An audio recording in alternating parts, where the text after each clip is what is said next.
Welcome to Gene and Mike do the New York Times crossword. Hi, I'm Jean. And I'm Mike. And today we are doing the crossword for Wednesday, July 9th, 2025. So, did you do the crossword? I did do the crossword. And how did you find it?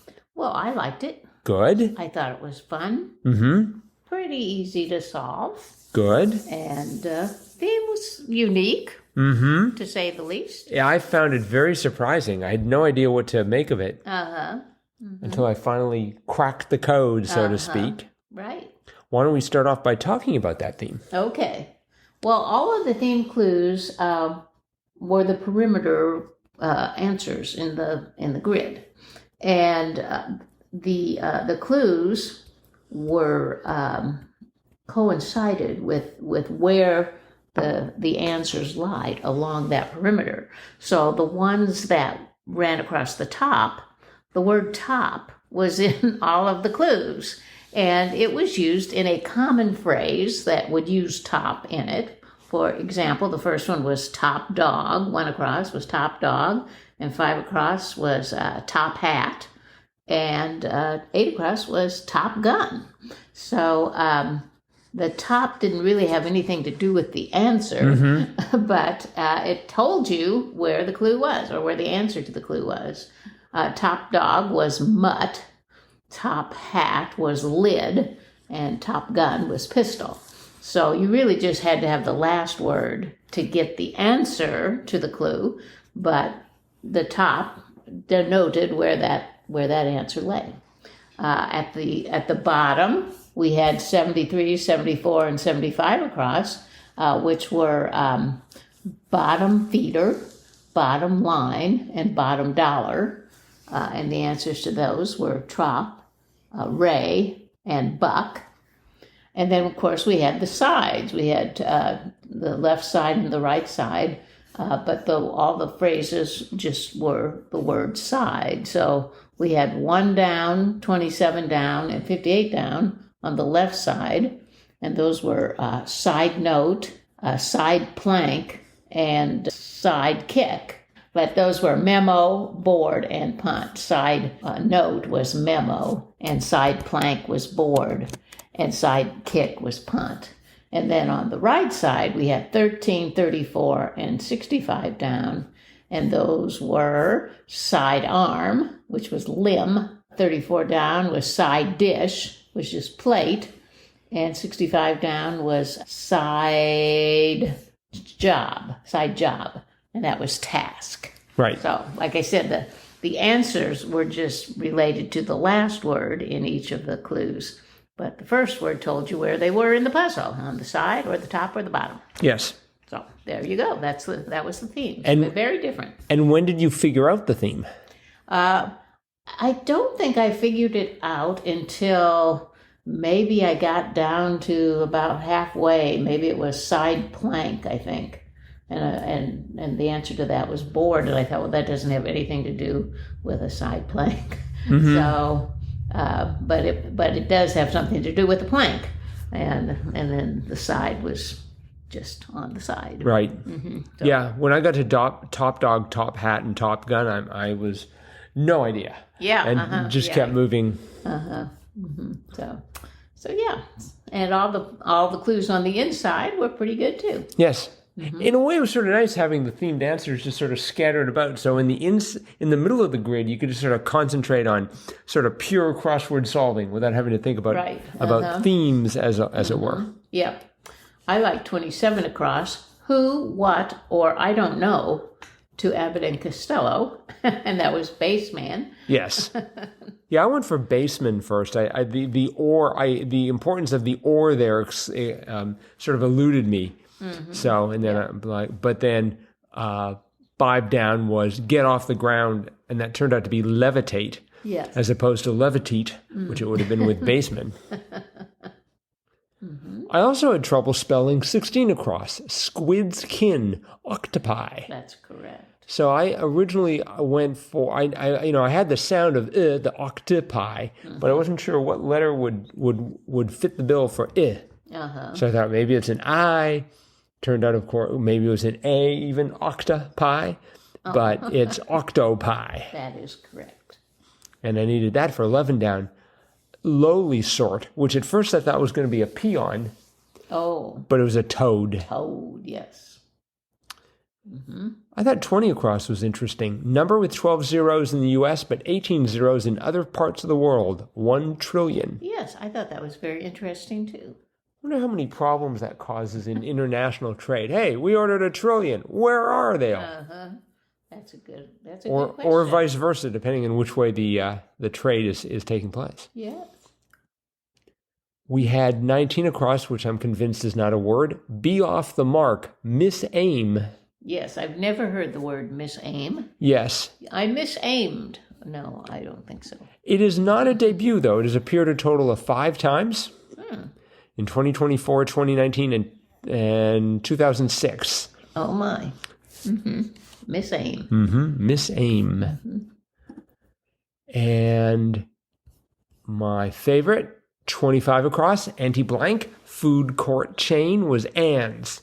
Auntie Anne's. That is correct. I wonder if that's sort of like a nationwide or an international chain. I'm sure it's nationwide because everywhere we've lived there's been an Auntie Anne's close by. That and a Sbarro's. You know, I trust both of those will be in the mall. That's right. That's sort of their area of expertise. Yes. Boy, speaking of misspelling, 29 down, like snakes, was scaly. Yes. I so wanted to keep an E in there. No, you don't need to. Nope, I don't and can't because there weren't enough squares for it. That's right. And what about 51 down? Bread. Moolah. Yes, That's moolah. like the third time we have seen the word moolah in a week. I like the last cluing of moolah. I thought that was the best. And then we had 61 across. I didn't have time to research this, but famous misquote of a James Cagney line from the 1932 film Taxi. You dirty rat. Yes. It's like, he didn't say that? What did he say if he didn't say you dirty rat? Maybe you dirty rodent? Or you slightly unclean rat? We're going to have to research that. Maybe it was just you're a dirty rat or something. Oh, perhaps. I don't know. You are a dirty rat. Yes, he always spoke in proper English. 59 down, growl, gnar, Gnar. Yes, that was different. Yeah, that was a surprise. But again, not a debut. Gnar has appeared a total of 123 times. Whoa. You think we would have noticed? Not recently, I don't think. No, let's see, going back today, then 2023 and 2020, and then 2017, and then next one is 2012. So yeah. It originally appeared in 1942, clued as growl. And then hasn't changed. Yeah, actually it appeared twice in 1942. Both times clued as growl. And interestingly, when they write the clue, they have a period at the end of it. Growl period. That must have been a thing up until, let's see, when did they lose the period? Looks like even in 1969, it was growl period. And that was under Wang. And then finally, they lost the period after that. Wow, that's interesting. Yeah, I wonder if that's the same with all clues. I don't know. Let's do a little experiment. Let's check out, I guess we better not do Skylab. That probably won't work. Trough. Trough sounds like a word that could, oh, great. 1975. Hang on.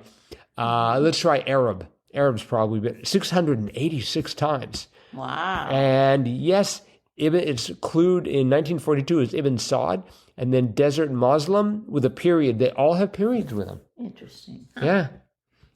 I'm sure there must have been a fascinating debate. Yes. At Crossword Central. Yeah, and who eventually convinced them to lose the period? It was clearly before Will's time, so he doesn't get the blame or the credit. 43 down. This was a genuine shocker. Comic book hero whose secret identity is Connor Kent, Superboy. Yes. Do you know of that? No. Connor Kent. But maybe Clark Kent, if he was Superboy, maybe Clark Kent kind of took him on because Clark Kent was Superman, of course. Yeah, but I mean, Connor Kent. I don't remember Ma and Pa Kent having 2 kids. No, maybe he fell to earth like the original Superman, and they gave him to Superman because they didn't know what to do with him. Or maybe Ma and Pa Kent, a couple of months or years after finding the first, said, "Not another one.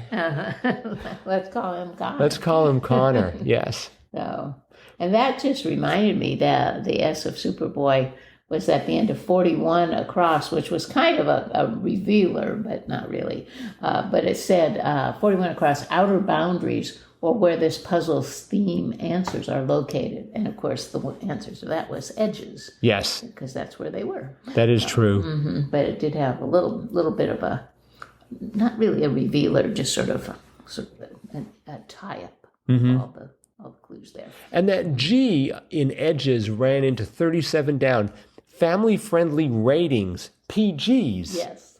That's unusual, but not a debut. The debuts were 1 Trillion, You Dirty Rat, Superboy, and Cash App, 31 across, the popular digital wallet service. Yes. Did you get that one right away? No. How about 70 across? Did you get repeated sounds in Hey Jude? Na, na, na. I didn't know what to write there. I went, na, na, na. I started from the beginning of the song, and I'm like, Hey Jude. Yeah, it's like nothing's repeating here. I think I got a couple of the nas, and then realized, oh yeah, that's right. At the end, at the end they go na na na, right? Apparently, John Lennon ran out of words or something, and they just had to stick with that.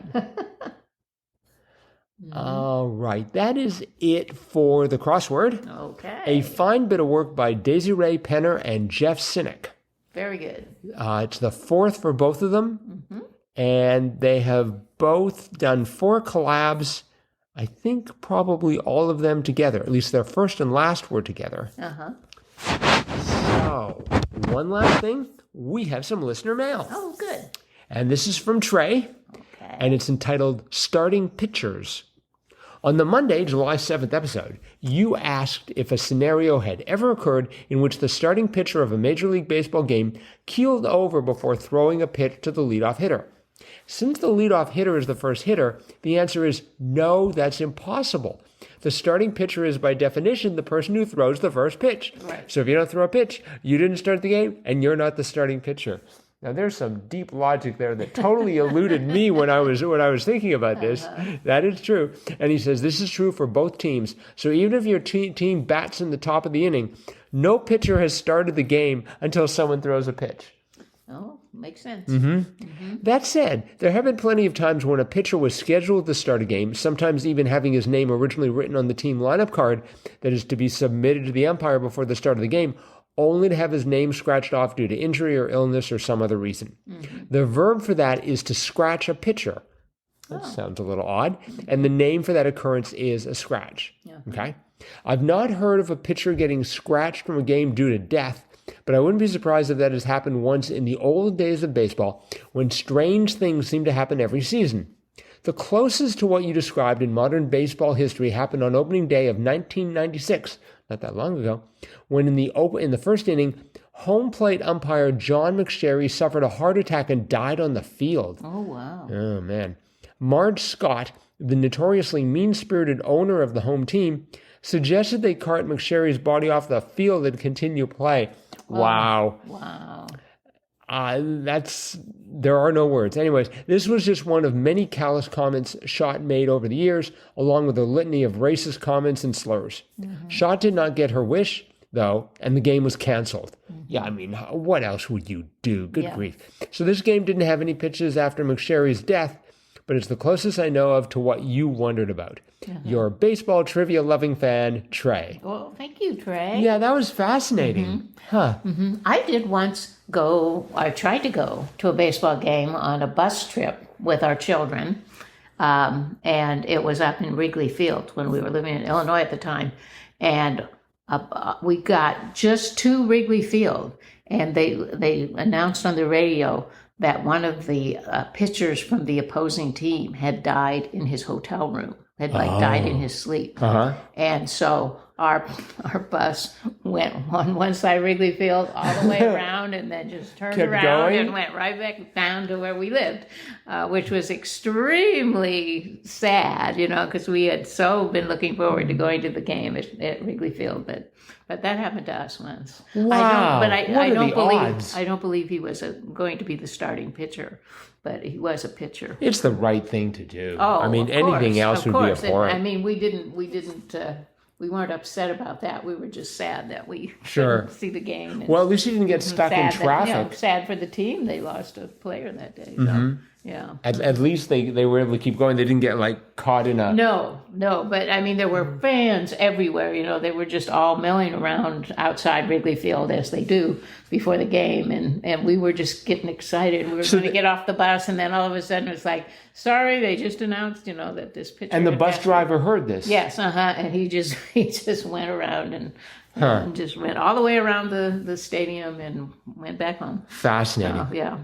All right.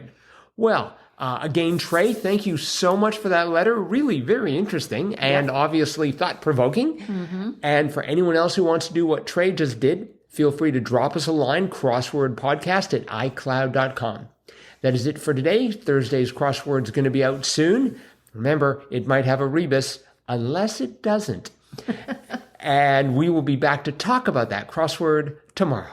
Bye-bye.